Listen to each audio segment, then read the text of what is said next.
Hello, j'espère que vous allez bien. Je suis ravi de vous accueillir dans ce nouveau challenge DAX. Aujourd'hui, on va apprendre à utiliser une fonction, la fonction SUMX.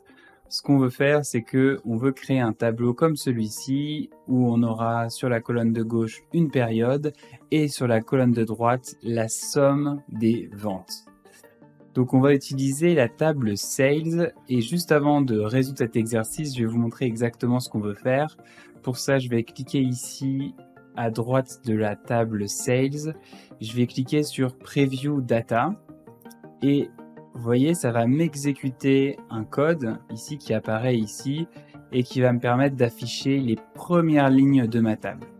Donc, chacune des lignes de ma table, c'est une ligne de facture.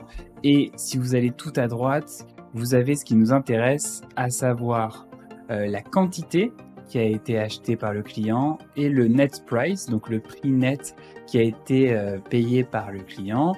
Et ce qu'on souhaite faire, c'est ligne par ligne, multiplier la quantité fois le prix, agréger cette métrique. Donc ça va nous faire notre indicateur et pouvoir l'afficher pour chaque période. Donc je vous ai partagé ce code là et évidemment on va remplacer le 1 par la mesure qu'on souhaite créer. Donc on va utiliser la fonction SUMX. On a besoin de deux paramètres dans la fonction SUMX. Le premier c'est la table. Donc comme on l'a vu, nous on va s'appuyer sur la table sur la table Sales et ensuite on va pouvoir indiquer notre expression, notre calcul, et je vous l'ai mis ici dans la consigne. Donc tout simplement multiplier sales quantity, donc sales quantity, le multiplier par sales net price. Je ferme la parenthèse, j'exécute et vous voyez on a le résultat. Pour chaque période, on a le montant des ventes qui s'affiche. Alors vous voyez, on a défini la formule à la volée ici, mais peut-être qu'on va la réutiliser plus tard. Donc ça peut être intéressant en fait de la définir tout en haut de notre code une bonne fois pour toutes. Donc on va faire un define ici.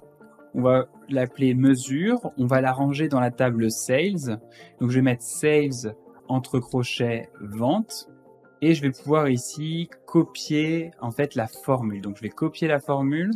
Je vais la coller ici. Et maintenant, je vais pouvoir remplacer ici la formule par la référence. En fait, j'ai défini en amont la mesure et comme ça, je vais pouvoir la réutiliser ici ou la réutiliser plus tard. Et vous verrez que plusieurs fois dans les tutoriels suivants, on aura défini en amont des mesures qu'on pourra réutiliser et ça sera particulièrement pertinent dans certains cas. Voilà, j'espère que vous avez réussi à réaliser ce petit exercice. N'hésitez pas si vous avez des questions ou des commentaires à les inscrire en dessous de la vidéo et moi je vous retrouve dans le prochain exercice, l'exercice numéro 3.